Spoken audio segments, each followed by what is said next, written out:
قوة إلا بالله العلي العظيم. أعوذ بالله من الشيطان اللعين الرجيم. بسم الله الرحمن الرحيم. الحمد لله رب العالمين والعاقبة لأهل التقوى واليقين والجنة للموحدين والنار للملحدين والصلاة والسلام على النبي الأمي العربي القرشي المكي مدني الهاشمي التهي الطهاوي السراج المضيء والكوكب الدري صاحب الوقار والسكينة المدفون بأرض المدينة والعبد المؤيد ورسول المسدد المحمود الأحمد مولانا بالقاسم محمد. اللهم صل على محمد وآله الطيبين الطاهرين المعصومين المظلومين لا سيما على بقية الله الأعظم روحي وأرواحنا لمقدم الفداء ولعنة الله على أعدائهم أجمعين من يومنا هذا إلى يوم الدين. أما بعد فقد قال الله سبحانه تبارك وتعالى في كتابه المجيد وفرقانه الحميد وقوله الحق وهو أصدق الصادقين. بسم الله الرحمن الرحيم. لقد من الله على المؤمنين إذ بعث فيهم رسولا من أنفسهم يتلو عليهم آياته ويزكيهم ويعلمهم الكتاب والحكمة وإن كانوا من قبل لفي ضلال مبين. صلوات اللهم صل على محمد وآل محمد. میں نے اپنے بزرگوں اور نوجوان دوستوں کے حضور میں سورہ مبارکہ آل عمران کی ایک بڑی ہی مشہور و معروف آیت کریمہ کی آج تلاوت کی ہے،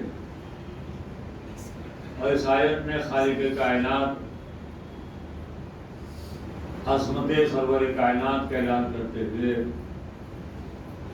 ارشاد فرما رہا ہے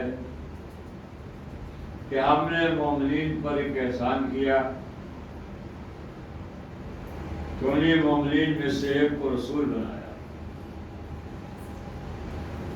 اس کائنات کے عالم و عالم میں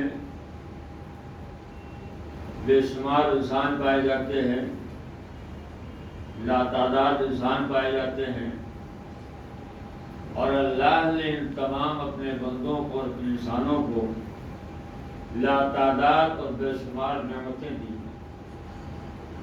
انسانوں کی تعداد کا تو شمار ممکن ہے، لیکن اللہ نے ان انسانوں کو جو نعمتیں دی ہیں ان کا شمار ممکن نہیں۔ میں کیا میری کیا حیثیت مولا متقیان حضرت علی بن ابی طالب علیہ السلام نہج البلاغہ کا پہلا خطبہ، پہلے خطبے کا دوسرا جملہ لا یحسن ما ہداہ، اللہ نے اتنی نعمتیں ہمیں دی ہیں کہ اللہ کی عطا کردہ نعمتوں کو انسان شمار نہیں کر سکتا۔ ظاہری نعمتیں، باطنی نعمتیں،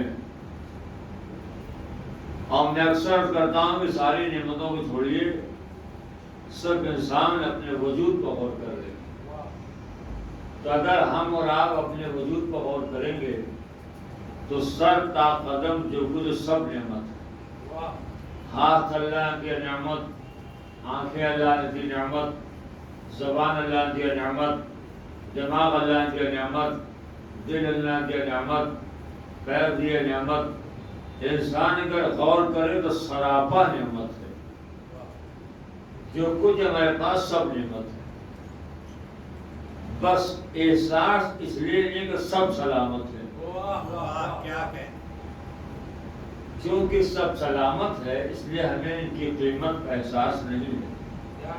اس سے انسان کے جسم میں سے کوئی ایک چیز لے لی جائے تب سمجھ میں آئے گا کہ چیز لی گئی وہ اللہ کی نعمت. ہاتھ نعمت ہے مگر چونکہ ہے اس لیے ہمیں ہاتھوں کی قیمت کا اندازہ نہیں ہے. پیر نعمت ہے مگر چونکہ پیر سلامت ہے اس لیے ہمیں پیروں کی قیمت کا اندازہ نہیں ہے. دماغ ہے اس لیے ہمیں دماغ کی قیمت کا احساس نہیں ہے کہ اگر یہ دماغ نہ ہوتا تو محلے کے بچے جینا حرام کر دیتے. سلوات پڑھے گا والد.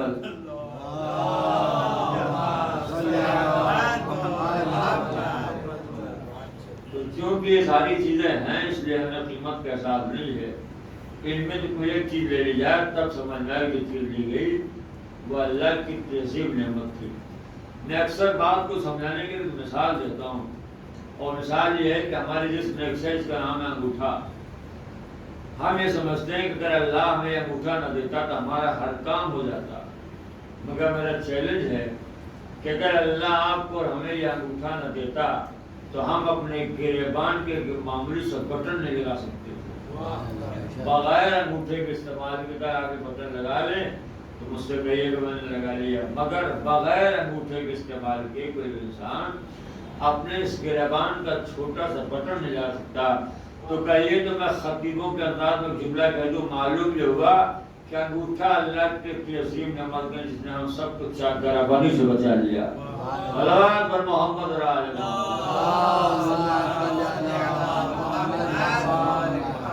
تو یہ جو کچھ سب نعمت ہے، جو کچھ سب نعمت ہے. اور دیکھیے انسان اللہ کی بڑی شاہکار مخلوق کا نام ہے. انسان کے جسم میں جو چیز جہاں ہے وہ وہی مناسب ہے. بڑا مشہور واقعہ ہے کہ اکبر بادشاہ نے بیربل سے پوچھا کہ بتاؤ یہ میری ہتھیلی بال کیوں نہیں ہے؟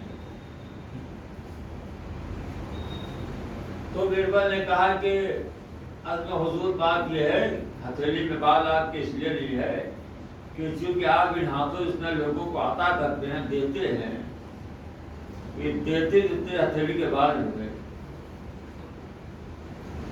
کا بال اس لیے نہیں ہے کہ چونکہ اس سے آپ اتنا بخشش کرتے ہیں، بانٹتے ہیں لوگوں کو، تو دیتے دیتے وہ ہتھیلی کے بال جو چڑھ گئے. کہ اچھا یہ بتاؤ تمہارے ہتھیلی میں بال کیوں نہیں ہے؟ کہ حضور اتنے بات ہے کہ ہم نے ان ہاتھوں سے آپ سے اتنا لیا ہے کہ لیتے لیتے ہتھیلی کے بال ہو گئے. اچھا اب وہ سامنے کچھ قیدی کھڑے تھے تو کہا بتاؤ یہ جو قیدی کھڑے ان کے ہتھیلی بال کیوں نہیں ہے؟ کیا سرکار میں بات ہے کہ انہوں نے نہ دیا نہ لیا، اس سے ہاتھ ملتے رہے، ملتے ملتے ہتھیلی بال ہو گئے. صلوات پڑھیے حوالے مدد. تو یہ تو یہی ہے، ورنہ ہر چیز کا جو ہے جو نہیں اس کا سبب ہے باقاعدہ بیان کیا گیا، تفصیل جانے کا موقع نہیں ہے. تو انسان اللہ کی شاہکار مخلوق کا نام ہے. اللہ کے تخلیق میں آپ کو کہیں کو بھی عیب نہیں ملے گا.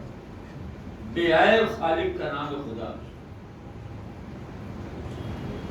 جتنی چیزیں اللہ نے خلق کی ہیں آپ کو کہیں پر کسی چیز میں عیب نظر نہیں آئے گا، نقص نہیں ہوگا. یہی جب بات میں پڑھ رہا ہوں اور کہہ رہا ہوں، کسی دیہات میں ایک صاحب کوئی مولوی صاحب تو وہ پڑھ رہے تھے، تو اکثر ہوتا یہ ہے کہ سامعین میں بہت سے افراد آتے ہیں کچھ لینے کے لیے اور کچھ آتے ہیں کچھ پکڑنے کے لیے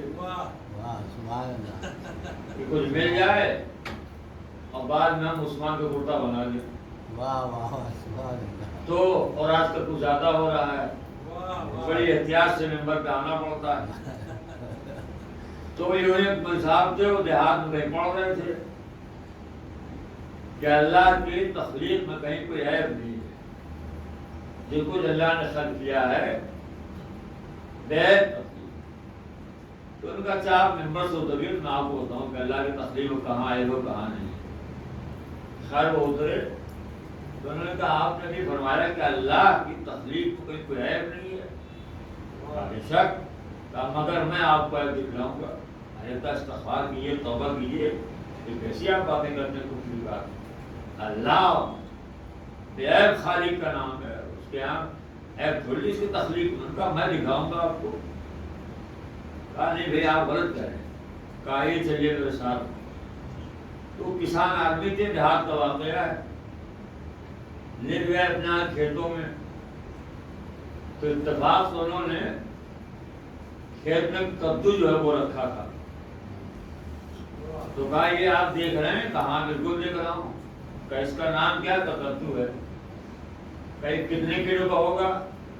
کہا یہ کچھ ہوگا، یہ 5-7 کلو کا ہوگا. تو کہا کہ پھل آپ دیکھ رہے ہیں 7 کلو کا، آپ نے خود کا 7 کلو کا پھل. کہاں؟ کہا اس کا آپ کیڑو دیکھ لیجیے، آپ 200 گرام کا. چھوٹے چھوٹے پتے، شاخیں چھوٹی چھوٹی، جڑ باریک سی. 200-250 گرام 30 گرام زیادہ اس کا وزن نہیں ہوگا. اور پھل آپ دیکھیے 7 کلو کا. کہاں؟ آپ آئیے چلیے باغ سکتے ہیں. لے گئے اپنے باغ. اتفاق سے کوئی بہت پرانا 100 سال کا کیتھے کا درخت تھا. تو آپ کو معلوم ہے کیتھا جو بڑا مضبوط پھل ہوتا ہے، اگر کچا اور گرے گا سر پھینک کے مار دو سر پڑ جائے. اور وہ 100 سال پرانا درخت، بڑا موٹا، بڑا تناور. کئی کائے کا درخت ہے، کئی کیسے کا ہے. کا پھل آپ دیکھ رہے؟ کہاں پھل میں دیکھ رہا ہوں. کہا کتنے گرام کا پھل ہوگا؟ کہا مشکل 100 گرام کا پھل ہے. کہا کہ درخت کتنا موٹا ہے؟ کہا بہت موٹا ہے. تو بہت موٹا، اس کی شاخیں موٹی موٹی، کہاں موٹے. پھل کا 100 گرام کا. کہا آپ کی سمجھ میں آیا کچھ کہ نہیں آیا؟ کہا کہنا کیا چاہتے ہو؟ کہا وہاں 7 کلو کا پھل اور 200 گرام کا درخت، اور اتنا موٹا اور تناور جو ہے وہ درخت، اور 100 گرام اور 200 گرام کا پھل. آپ کو اللہ کی تخلیق میں عیب نظر نہیں آ رہا ہے؟ لیکن آپ یہ کہہ رہے تھے کوئی ایک پکا ہوا کیتھا ٹوٹا اور ان کے سر باہر گرا اور انہوں نے ہاتھ میں کیے پھٹے. تو میں جانا اب سمجھ میں آیا کہ اللہ کے تخلیق میں کوئی عیب نہیں ہے. صلوات پڑھیے بابا علیہ.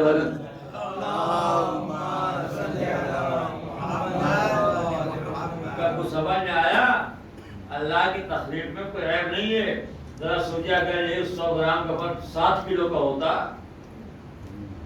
تو آپ کو تو بھیجا باہر آ جاتا. اللہ نے جو کچھ خلق کیا سب بہت، کوئی کہیں سے کوئی عیب آپ کو نظر نہیں آیا. یہ میں کہا شاہکار خالق کا نام ہے اللہ. تو یہ جو کچھ اللہ نے دیا ہے سب نعمت ہے. ہاتھ نعمت، آنکھیں نعمت، زبان نعمت، دل نعمت، سب نعمت. مگر چونکہ ہے اس لیے ہمیں ان کی قیمت کا احساس نہیں ہے. اگر نہ ہوتا تو معلوم ہوتا کہ جو چیز نہیں ہے وہ اللہ کی اتنی عظیم نعمت ہے. کبھی آپ نے غور کیا یہ ایک لفظ نعمت ہم اکثر بولتے بھی ہیں اور سنتے بھی ہیں، مگر سوال یہ ہے کہ نعمت کہتے کسے؟ نعمت کی تعریف کیا ہے؟ نعمت کے معنی کیا ہے؟ نعمت کا مفہوم کیا ہے؟ تو عربی لغات میں نعمت کی جو تعریف لکھی ہو میں آپ کو سنائی دیتا ہوں. عربی لغات میں نعمت کی تعریف لکھی ہے کہ النعمت هي المنفعة الواصلة من الغیر الى الغیر على جهت الاحسان. نعمت کہتے ہیں اس منفعت، اس ملنے والی شے کو جو کسی کو ملے کسی سے بعنوان احسان.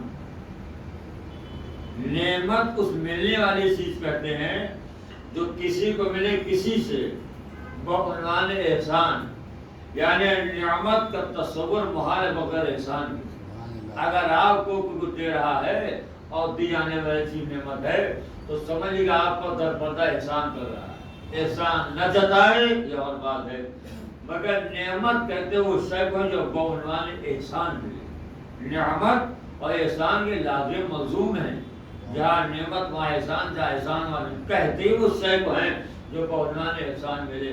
جب نعمت کی یہ تعریف ہے تو ہر انسان کو غور کرنا چاہیے کہ اللہ نے اسے کتنی نعمتیں دیں، لا تعداد نعمتیں، بے شمار نعمتیں، مگر پورا قرآن آپ پڑھ ڈالیے آپ کو کہیں نہیں ملے گا کہ اللہ نے یہ کہا کہ میرے بندے ہم نے تجھے فلاں نعمت دی تو اس پر احسان کیا، پھر فلاں نعمت دی تو اس پر نہ، اللہ نعمتیں دیتا گیا مگر اس نے کسی نعمت کا عطا کرنے کے بعد احسان نہیں جتا۔ کیوں؟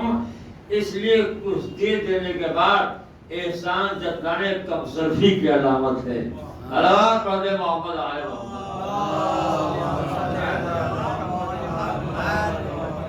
جو احسان جتلائے وہ کمزور ہوتا ہے، وہ تو خالق کا ظرف ہے، وہ احسان کی بات ہو جاتا ہے۔ تو یہ بڑی نعمتیں اللہ نے دی، مگر کہیں اللہ نے کہا کہ ہم نے تمہیں یہ نعمت دی تجھ پر احسان کیا۔ اب اگر کوئی ایسی نعمت ہو جس کے عطا کرنے پر اللہ احسان جتلائے تو اس کا بدلے ساری نعمتیں ایک طرف، وہ نعمت ایک طرف، اتنی نعمتیں دی احسان ہی جتلایا، مگر جب اس نے اپنے حبیب کو بھیجا تو اس سے برہان لگیا، صاف لفظوں میں کہا کہ ہم نے تم پر ایک بہت بڑا احسان کیا کہ تمہاری ہدایت کے لیے محمد جیسا رسول بھیج دیا۔ صلوات پڑھیے محمد علیہ۔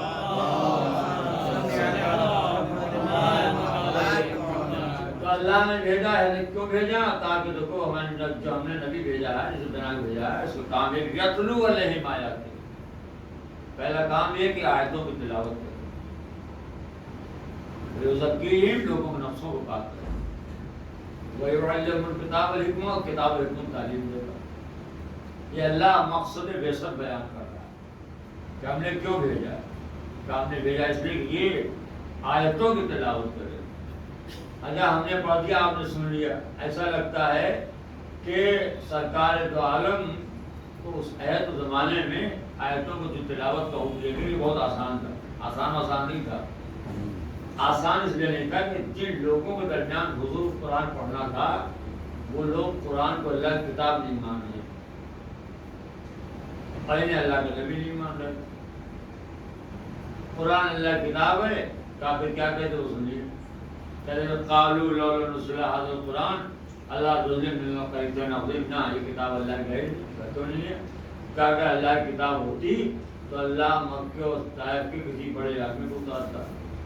یہ اللہ عبداللہ کے 3 بیٹے پر، ابو طالب کے 3 بھتیجے پر اپنی کتاب نازل کرے گا؟ نہیں، اللہ کی کتاب نہیں۔ اگر ہوتی تو اللہ مکہ اور طائف کے کسی عظیم انسان کو اتارتا، عظیم پر۔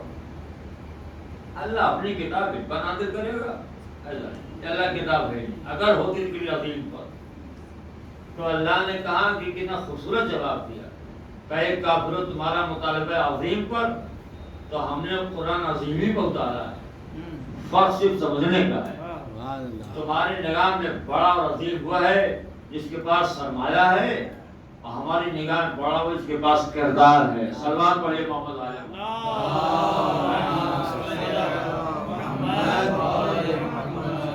وَإِنَّكَ لَعَلَىٰ خُلُقٍ عَظِيمٍ، میں بڑے پیغمبر آپ اخلاق میں بڑے ہیں، اخلاق میں عظیم۔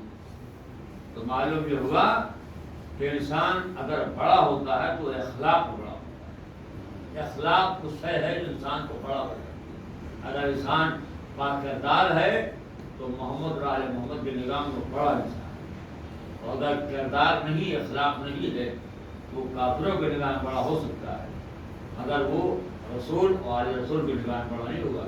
ان کے نگاہ میں بڑا بننے کے لیے کردار ضروری ہے، اخلاق اور کردار۔ بد کردار انسان جو ہے وہ محمد اور آل محمد کی نگاہ میں بڑا نہیں ہوتا، با کردار انسان بڑا ہوتا ہے۔ مگر ہمارا معاشرہ، ہمارا سماج، اکثر میں نے دیکھا ہے سماج میں جو جتنے بگڑے ہوئے لوگ ہوتے ہیں اتنے زیادہ باعزت ہوتے ہیں۔ یعنی گویا عزت پانے کا ایک بڑا عجیب سا وہ بن گیا کہ جب بگڑ جاؤ عزت ملے گی۔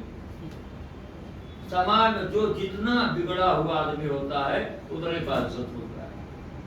اکثر آپ چلے جائیے اپنے یوپی شہروں میں تو معلوم صاحب جو پورے محلے میں سب سے زیادہ بگڑے ہوئے آدمی وہی سب سے زیادہ باعزت،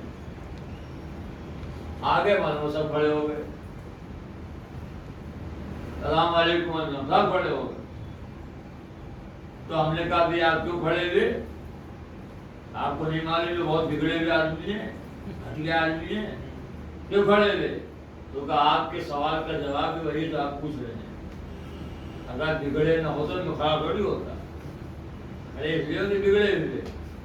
تو اگر ایسا کوئی انسان ہو جس کی عزت اس کی بدکرداری ہو, اس کے گھٹیاپن کی وجہ سے ہو رہا ہو, تو اس کو عزت نہیں کہتے.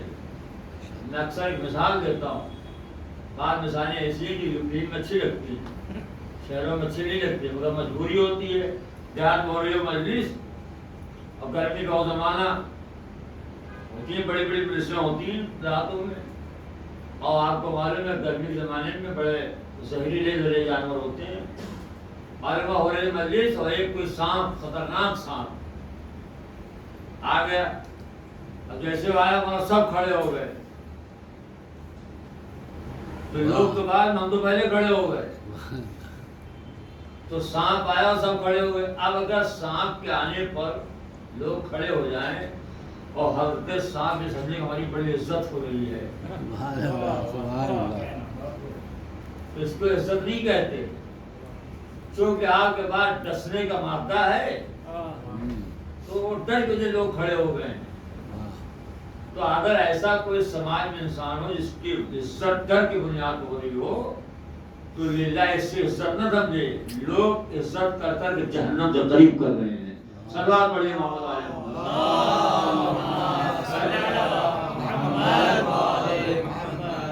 جہنم سے قریب کر رہے ہیں آپ. عزت ہوتی ہے باکردار انسان کی, تو بدکردار اسی قائم کی, مگر ایک معیار بن گیا ہے. تو اہل بیت علیہ السلام کی نگاہ میں بڑا وہ ہوتا ہے جس کے پاس اخلاق ہو. کب قرآن ان پر نازل کرے گا؟ تو عبداللہ کے 3 بیٹے ہیں, مطلب کے 3 بھتیجے ہیں. اگر اللہ کے عظیم پر, اللہ نے کہا ہم نے قرآن عظیم کو اتارا ہے. بڑے اعتراضات قرآن کو ہوئے ہیں, اور اعتراض میں ایک اعتراض یہ تھا کہ بھئی تو قرآن اللہ کی کتاب ہے نہیں, ہوتی بڑے آدمی پر. اور ایک اعتراض یہ تھا کہ صاحب یہ تو قرآن اللہ کی کتاب ہے ہی نہیں. تو اللہ نے اس کا بھی جواب دیا ہے. اس کا جواب یہ ہے کہ ان کو تم بھی رحمت میں نظر آپ دینا فاتو بسرت من مسلم. اگر تمہیں سب کی میری کتاب نہیں ہے تو تم اپنے سب کو یقین سے بدل لو. تو کرنا کیا ہے کہ ایک سورہ ایسی بنا کے لے آؤ. اس کو ایک سورہ ایسی بنا کے لے آؤ کہ یہ آیتیں نکال کر دوسرا قرآن تو چھپ سکتا ہے, مگر اللہ کی کسی آیت کا جواب انسان نہیں دے سکتا. اور آپ نے شاید متوجہ نہیں ہوئے, اللہ نے شک کرنے والوں سے پہلی منزل میں قرآن کے جواب قرآن کی صورت مانگا تھا. قل لئن استمعت الانس والجن علی ان یأتوا بمثل هذا القرآن, اگر تمہیں شک میری کتاب میں ایک کتاب ایسی بنا کے لے آؤ, ایک کتاب ایسی بنا کے لے آؤ. پھر اللہ نے کہا ممکن ہے کوئی یہ کہے قرآن اتنے سورے ہیں اور اتنی آیتیں, اتنی ضخیم کتاب کے جواب کیسے دیں؟ تو اللہ نے کہا ہم سمجھ رہے ہیں تمہاری بات کو, تمہاری مجبوری سمجھ رہے ہیں, چلو ہم آسان کر دیتے ہیں. فَأْتُوا بِعَشْرِ سُوَرٍ مِثْلِهِ, قرآن کے 10 سورے کے جواب لے آؤ. پھر یہ کہ 10 سورے کے جواب نہ آیا تو اللہ نے کہا ممکن ہے کوئی کہے 10 سورہ بہت ہے, چلو ایک سورے کے جواب لے آؤ. ایک سورے کے جواب نہ آیا تو اللہ نے کہا فَلْيَأْتُوا بِحَدِيثٍ مِثْلِهِ, چلو قرآن کسی ایک آیت کا جواب لے آؤ. یعنی اللہ نے پہلی منزل میں پورا قرآن کا جواب مانگا, چھوڑ دے دیا, آخر میں کہ ایک آیت کا جواب لے آؤ. اور جب ایک آیت کا جواب نہ سکا تو اللہ نے کہا بھئی اب مان لو کہ میری کتاب ہے, اور اگر تم نے اس کے بعد شک کیا تو فَاتَّقُوا النَّارَ الَّتِي, جس میں انسان اور پتھر دونوں ڈالے جائیں. جس کا ایندھن جو ہے انسان اور پتھر ہوں گے, وہ جہنم میں ڈالو. تو کیا میں آپ سے اپنے خاموش اور چپ چاپ منظر پوچھ سکتا ہوں کہ یہ جہنم میں کون لوگ ڈالے جا رہے ہیں؟ کہ وہ لوگ جو قرآن کی حقانیت میں شک کر رہے تھے.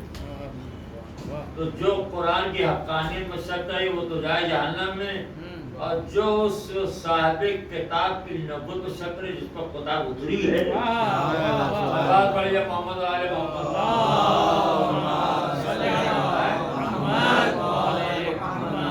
مان لو ورنہ ڈرو جہنم سے اس میں انسان اور پتھر دونوں ڈالے جائیں. اب ممکن ہے کوئی کہے صاحب یہ پتھر کیوں ڈالا جا رہا ہے, انسان ہے اس لائق ڈال دیا جائے, یہ پتھر کی کیا خطا ہے؟ تو تفسیر کا نام تفسیر القمی, ہمارے چھٹے امام سے پوچھا گیا کہ مولا یہ پتھر کی اس کی کیا خطا ہے, اس کو جہنم میں کیوں ڈالا جا رہا ہے؟ تو امام نے کہا اللہ ہر پتھر کو جہنم میں تھوڑی ڈالے گا. تو پھر مولا کس کو ڈالے گا؟ کہ انہیں ڈالے گا جو بت بنا کے پوجے ہوئے. اللہ ان پتھروں کو جہنم میں ڈالے گا جنہیں صنم بنا کے بت بنا کے پرستش کی گئی, پوجا گیا. تو سائل کا مولا ان کی خطا کیا ہے؟ خطا تو ان کی جنہوں نے بنایا, خطا تو ان کی جنہوں نے بنایا. تو امام نے کہا بنانے والے تو جہنم میں ڈالے ہی جائیں گے, مگر اللہ انہیں مقام عبرت میں رکھ کر کہ دیکھو اگر ایک پتھر اپنی اوقات سے آگے بڑھ جائے تو اللہ پتھر تک کو نہیں چھوڑتا. دیکھیے بت تو ہم اور آپ بت کہتے ہیں, بت پرست کبھی بت کو بت نہیں کہتا, وہ تو خود ہی کہتا ہے. تو معلوم وہاں جا کے بٹھا دیا کہ جہاں پر بیٹھنے کی صلاحیت نہیں تھی. تو اگر کوئی ایسی جگہ جا کے بیٹھ جائے بات پڑھیے محمد آل محمد میں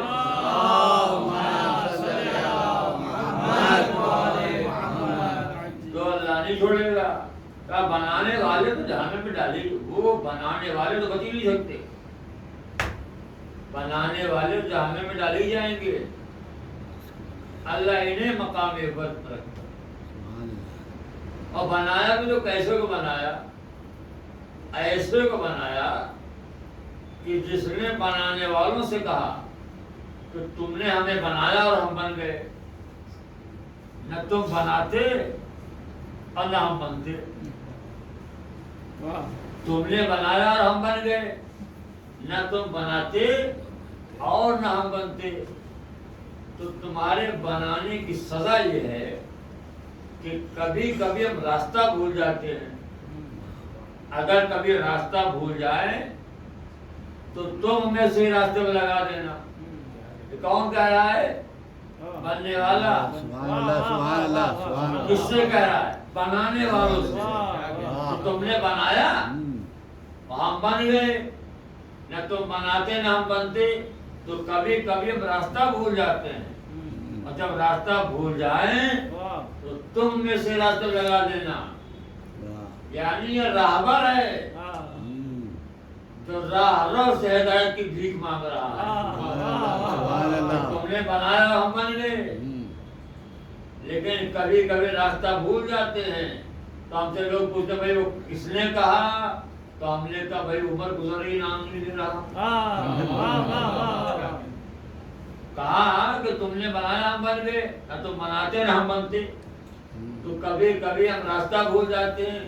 ایک جملہ کو ظاہر مجمع بول دے, اور اتنی بڑی مسند پہ بیٹھ کے بھکاری کیوں بن گیا؟ راہبری کے مسند کوئی چھوٹی موٹی مسند نہیں ہوتی ہے. سوال یہ اتنی بڑی مسند پر بیٹھ کے بھکاری کیوں بن گیا؟ تو میرا تو اپنا تجربہ ہے, جب کوئی غلط آدمی صحیح جگہ بیٹھ جاتا تو بھکاری بن ہی جاتا ہے. سلام پڑھیے محمد آل محمد.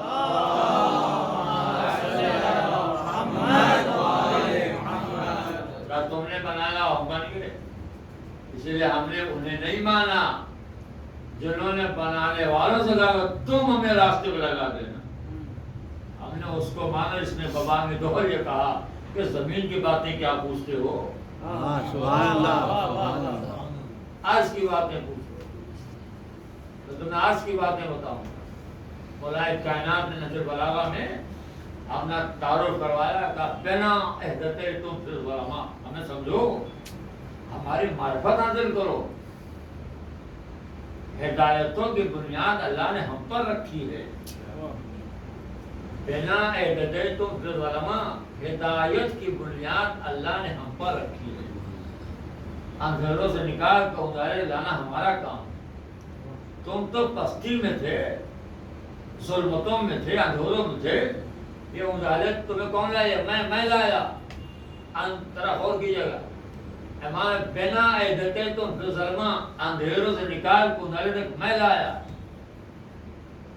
اور اس کے بعد کا جملہ ہے وَتَصَنَّمْتُمُ الْعُلْيَا، تم پست تھے، گرے ہوئے تھے. یار جو بلندی تمہیں ملی ہے ہماری وجہ سے ملی ہے. بنا اعتدیتم فی الظلماء وَتَصَنَّمْتُمُ الْعُلْيَا، تم تو پست تھے، تم تو انحطاط کی منزلوں میں تھے، گرے ہوئے تھے. یار اگر بلندی ملی ہے تمہیں تو ہماری وجہ سے ملی ہے.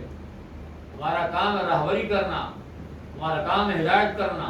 بنا اعتدیتم فی الظلماء، ہدایت کی بنیاد اللہ نے ہم پر رکھی ہے. ہمارا کام ہے راستہ بتانا. مولا آپ کا کام ہے؟ ہاں ہمارا کام ہے. کیوں پوچھ رہے ہو؟ ہم نے کہا اس لیے پوچھ رہے ہیں کہ راہبروں کے بھیڑ میں ہمیں ایسے ایسے راہبر نظر آئے جنہوں نے کہا تم نے بنایا ہم بن گئے. تو مولا ہدایت کی بنیاد اللہ نے ہم پر رکھی ہے. وَتَصَنَّمْتُمُ الْعُلْيَا، تم پست تھے، گرے ہوئے تھے. یہاں جو بلندی ملی ہے یہ ہماری وجہ سے ملی، ہم نے بلند کیا ہے. ایک میرے آپ کا آپ نے بلند کیا ہے؟ کہاں ہم نے بلند کیا ہے. بتا تم کیوں پوچھ رہے ہو؟ ہم نے کہا مولا بلند تو وہ بتا جو خود بلند ہو. کیا آپ بلند ہیں؟ تو کہا ہماری بلندی کا پتہ معلوم کرنا ہو تو ہم سے نہ پوچھو، اللہ سے پوچھو. ہم نے کہا یا اللہ یہ کہنے کہ ہم نے تمہیں بلند کیا، کیا یہ بلند ہیں؟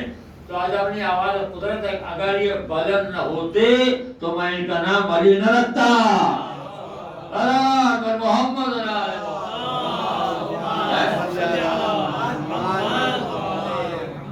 اگر یہ بلند نہ ہوتے تو میں ان کا نام علی نہ رکھتا. سوال کرنے سے پہلے کم از کم لفظ علی کا معنی کو غور کر لیا ہوتا. علی تو کہتے ہی بلند کو ہے، علی کے تو معنی ہی بلند کے ہیں. تو کہا اللہ اتنا تو معلوم ہو یہ بلند ہے، اتنا ہو بھائی کتنے بلند ہیں.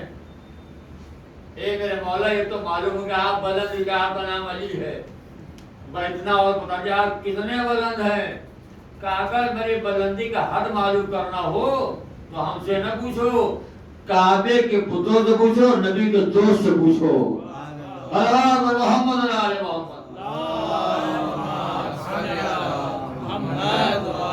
کعبے کے بتوں سے پوچھو اور نبی کریم کے دوست سے پوچھو.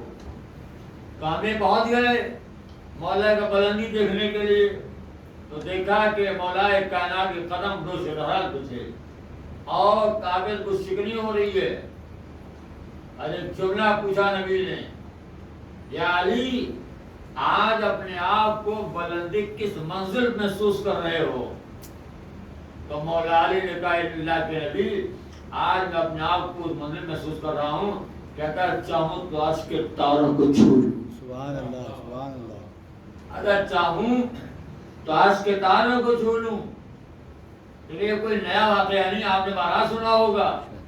کہا مولا اگر میں چاہوں تو عرش کے تاروں کو چھو لوں. کہا ضرور مولا نے، مگر کوئی تعریف نہیں کی کہ مولا کی تارے کو چھوا بھی ہو. اے میرے آقا آپ نے کہا ضرور، مگر تارے کو چھوا کیوں نہیں؟ کیونکہ چھونے کی ضرورت اس کو پڑی کہ در پہ تارا خود نہ آئے. سلام پڑھیے محمد علیہ وسلم.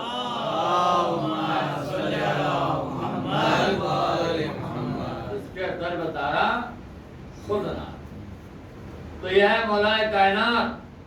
ہم نے ایسے کو رہبر مانگا ہے جس نے کہا تم زمین کی باتیں پوچھو، تم لاش کی باتیں پوچھو. ایک بات اور میں کر دوں کہ انسان کو منزل تک راہبری پہنچاتا ہے. اگر راہبر اچھا ہے ٹھیک ہے تو وہی آپ کو منزل تک پہنچائے گا. راستہ چاہے کسی نبی، اگر راہبر درست نہیں ہے تو کبھی آپ منزل مقصود تک نہیں پہنچ سکتے. اب ممکن کوئی بھائی بھی مولانا آپ نے جملہ کا راستہ چاہے نبی ہی کا بنایا ہوا کیوں نہ ہو تو نبی کا بنایا ہوا راستہ پر چلیں گے تو کیسے منزل؟ ہاں یہ بات دلیل ہے. راستہ چاہے کسی نبی نے بنایا ہو، اگر راہبر صحیح نہیں ہے تو نبی کا بنایا ہوا راستہ بھی آپ کو منزل تک نہیں پہنچا سکتا۔ کیا مجھے یاد دلانا پڑے گا؟ جناب موسیٰ ہیں اور اپنے تمام ساتھیوں کے ساتھ ہیں، اور فرعون کا لشکر پیچھے پڑا ہوا ہے۔ پہنچے جناب موسیٰ اپنے لشکر کو لیے ہوئے، سامنے دریا اور پیچھے فرعون کا لشکر۔ تو موسیٰ کے ساتھیوں نے موسیٰ سے کہا کہ موسیٰ ہم تو تمہارا ساتھ دے کے بڑے بڑے پھنس گئے، آگے دریا ہے اور پیچھے فرعون کا لشکر ہے، آگے یہاں تو ڈوب جائے، پیچھے جا تو لشکر مار دے گا، تمہارا ساتھ دے کے ہم بہت برے پھنس گئے۔ یہ صحابی ہے نبی کے، اپنی جان کا خیال ہے، نبی کی پرواہ نہیں ہے۔ تو کہا کہ موسیٰ کچھ کرو۔ پہلے کیا جناب کہ موسیٰ نے پانی پسا مارا اور راستہ بنا۔ تو کہا چلو راستہ بن گیا ہے۔ کہا کہ نہیں، راستہ تو بن گیا ہے مگر چونکہ ہم ہیں قبیلے 12 اور راستہ ایک راستے سے 12 قبیلے کیسے جائیں گے؟ کیا مطلب 12 راستے بناؤ۔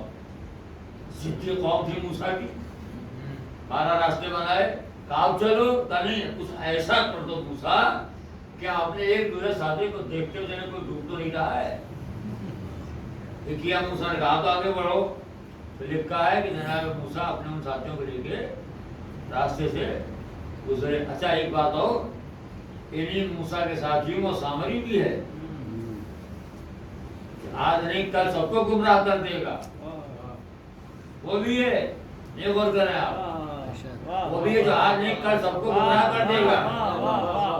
میں کہوں گا یہ دریا بڑا اچھا موقع ہے، یہ تیرے بیچ میں ہے، اس کو ڈبو دے، نہ بانس رہے گی نہ بانسری بجے گی، نہ یہ بچے گا نہ کل لوگوں کو گمراہ کرے گا۔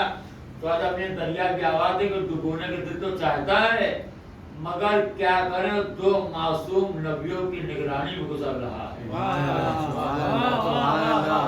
ہائے ہائے ہائے، کاش میں متوجہ ہوتا تھا۔ کہا ڈبونے کے دل تو چاہ رہا ہے مگر کیا کریں، 2 معصوم نبیوں کی نگرانی میں گزر رہا ہے۔ بھئی اکثر اے مولویو، اب جہنم وہنم کی دھمکی مت دینا، جب سامری جیسا گنہگار 2 معصوموں کی نگرانی میں گزر سکتا ہے تو ہم 12 اماموں کی نگرانی میں صلاۃ پڑھیے محمد آئے ہو۔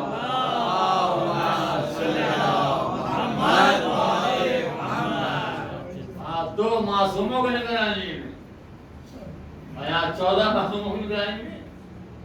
تو جناب موسیٰ اپنے ساتھیوں کو لے گزر گئے۔ اب وہ آیا فرعون اپنے لشکر کو لیے ہوئے، تو جب دریا میں اس نے بنے ہوئے راستے دیکھے تو مڑ کے اپنے ساتھیوں نے کہا، دیکھا یہ راستہ ہم نے بنایا ہے، ہم نے بنایا ہے۔ جب نے دریا نے کہا واہ بیٹا تو بتاؤں کس نے بنایا ہے، تھوڑا ہوا کرتے رہ گئے۔ تو نتیجہ یہ ہوا کہ وہ فرعون میں لے کے اپنے لشکر کو داخل ہو گیا اسی راستے پر جو بنایا ہوا راستہ تھا موسیٰ کا، اور موسیٰ نبی ہے کہ راستے سے جب فرعون اپنے لشکر کے لیے گزر، کیا بچا؟ ڈوب گیا نا۔ راستہ کس کا بنایا ہوا تھا؟ موسیٰ کا۔ موسیٰ کون تھے؟ کہ نبی تھے، مگر جب نبی کے بنایا راستے پر فرعون کا لشکر چلا تو فرعون لشکر سمیت ڈوب گیا۔ فرعون نے ڈوب کر ہمیں بتا دیا، دیکھو انسان کو راستہ نہیں راہبر بچاتا ہے۔ محمد